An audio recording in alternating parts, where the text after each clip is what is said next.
Okay, I'm using two telescopes, refractor telescopes. One of them is a classic Japanese, which is famous for being excellent. Model T705, I think it is, yeah, HOC F13. And this is a Chinese telescope, Evostar, Skywatcher Evostar, and 90mm. So that is 3 inch, and this one is yeah, 3.5 inch. The difference between them is that I tested with the first with the finder scope. In the finder scope I could see chromatic aberration badly in this one, no matter what I did. In this one, even with the widest possible eyepiece, 26mm image, you could clearly see the two equatorial bands of Jupiter. Then I put this Starguider 12mm ED on this one. I could barely see after a lot of fidgeting and thing. Barely could see two equatorial belts. The contrast was not good. The lens of this, of course, is not blackened the edge of it. Maybe one of the reasons. Another thing is that I removed the eye lens of the objective lens of this and actually cleaned it. It was dirty. So maybe I didn't put the spacers correctly. That's another possible scenario. Or is it just like that?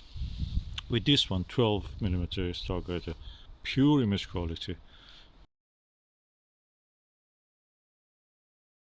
12mm Starguider, amazing.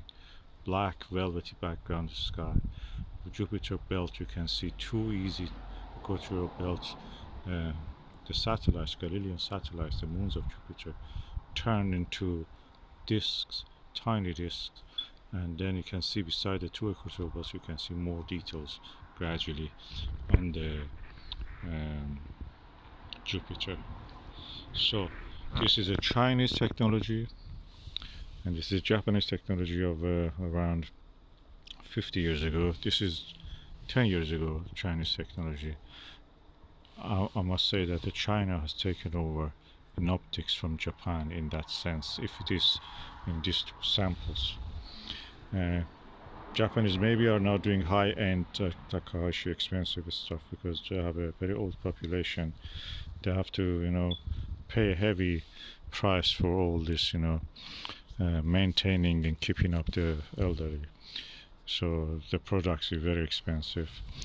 The Chinese are a young nation, a new superpower, economic giant, and they are really going in leaps and bounds.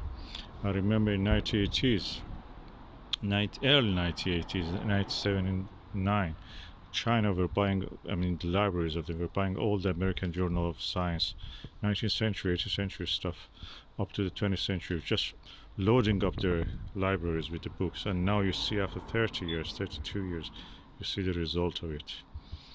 China is a superpower. It has taken over. Everything on this telescope you see, including the mount, is made in China. I don't know, look at whatever you have in your hand, maybe it's made in China. This camera is made in China, the one that I'm filming. So optical technology of China has came really far, and Evostar 90 is a good example of it. This is a legendary thing of Japanese 50 years ago. I don't see the merits of it. It's just like a spot in a scope full of chromatic aberration. Maybe I have to change, look carefully better, but that's so far it is like that. Okay, I'm using the Saga, the 8mm. The image quality, not much, it's just you see the same image, slightly less chromatic aberration now that I've used to it, but yet you see chromatic aberration. And you see also light scatter, halo around a bright object like Jupiter.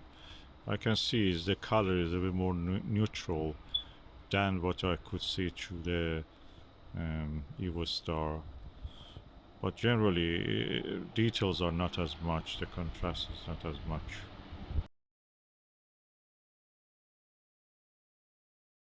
Now I'm using BST Starguider 8mm and the Evostar 90. Image quality is stunning. Two main equatorial belts. I can see some blue coloring, wisping.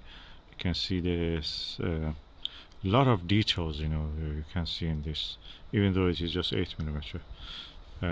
This, in my opinion, the image quality is better than that with this eyepieces I'm using with my eye in this weather condition. So in this seeing and everything, that is just ruling out. And yeah, this is a really lovely telescope.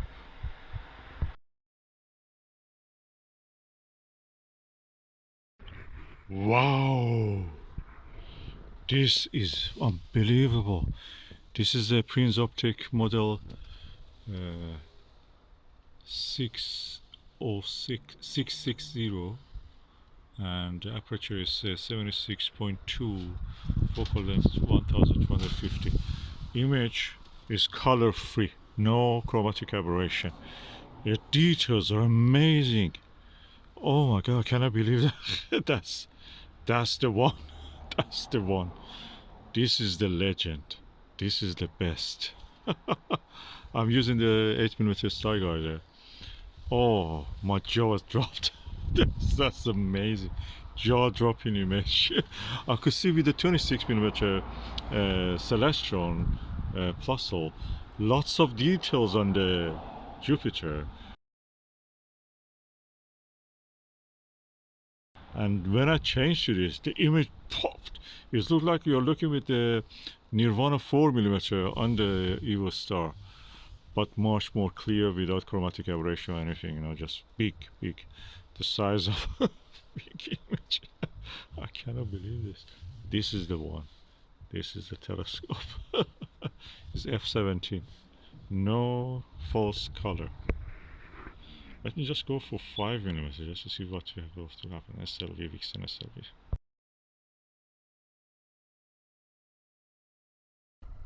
Okay, I'm now using Vixen SLV 5mm. The image is a little bit just magnified. It's nice, it's not bad, don't take me wrong. But you don't see any more detail than what you could see. It's like I mentioned that previously that 12mm was like a 4mm Nirvana. Actually, that was like 7mm Nirvana, and this one looks like a 4mm Nirvana on the Evostar.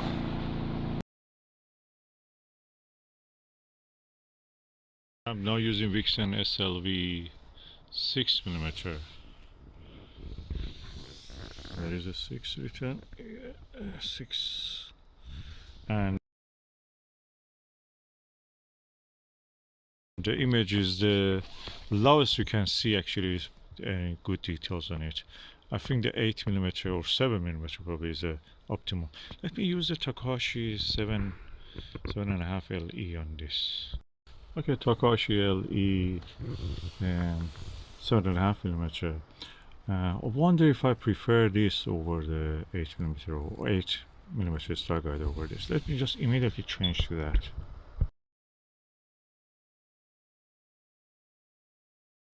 Okay, Takashi LE 7.5mm gives a paler image, white.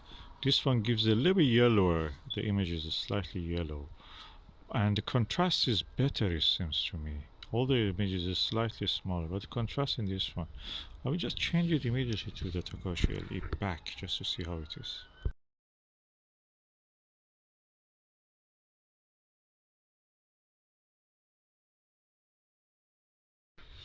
Okay, now I'm looking back with the Takashi again on this vintage telescope.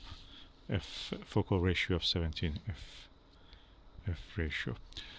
What I can say is that this image is contrast is a tad better than the tiny epsilon, better than the Starguider.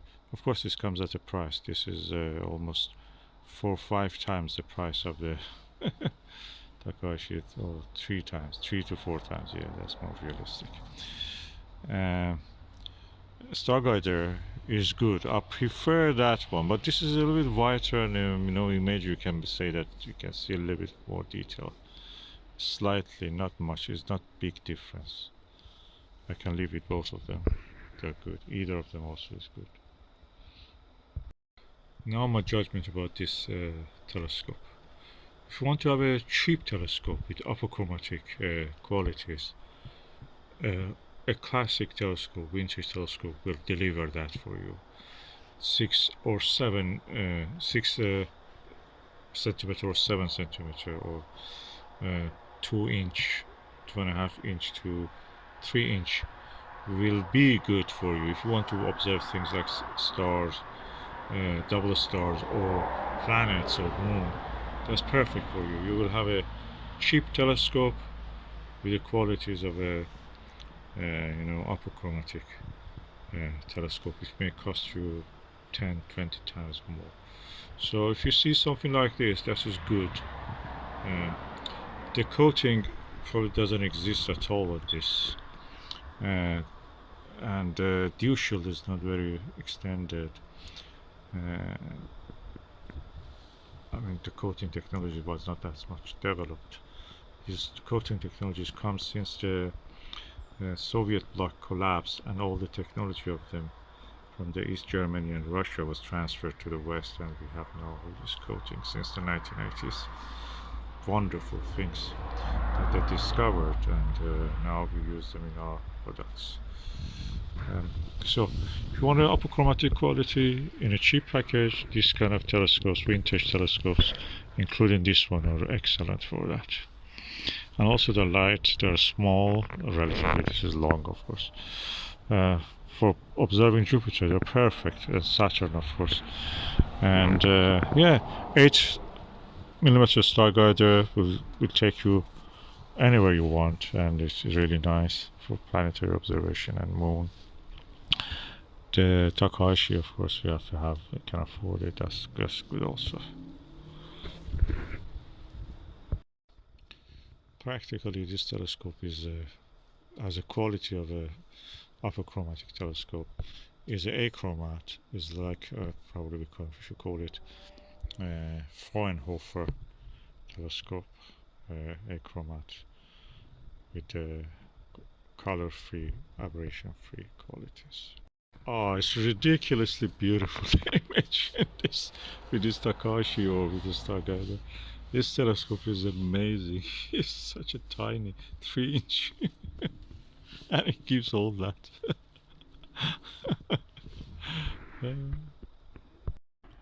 Okay, I immediately removed the Takashi LE from this Prinz Optics 660 to this Evostar 90, and the image quality is a little bit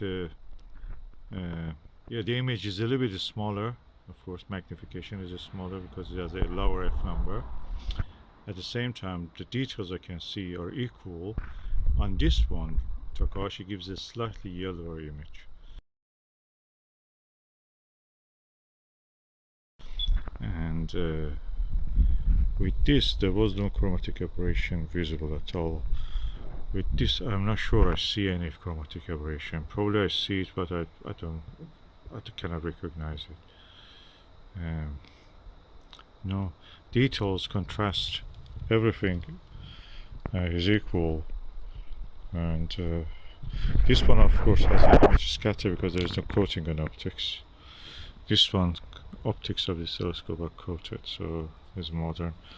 If I was going to buy, of course, this one will cost me, if I was finding something like this, about it, I think £70 also.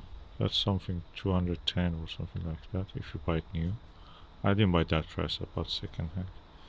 Same price as this, probably £50 I think I bought this second hand with all the mounts and everything. So yeah, this one gives you achromatic quality. This one is a little bit color, but the image is as contrasty or even more contrasty than this. So which one I will get? You may not get this one, it's very difficult to find it. This one is widely available. I will go for this. This one is exotic. And another point is that with the Evostar I don't see any halo, ghost images or anything. With this I see halo around the bright objects, although when you get your eye get used to it you will not notice it. But with this, right away, zap, no halo, no ghosting, nothing. Black, dark background, beautiful disc of the Jupiter, amazing. After I packed up and came indoors and I was thinking about what I saw with this Prinz Optic 660, the best thing I can compare it is with the Skywatcher Maxotov 150p 6-inch Maxotov. That reminds me of that.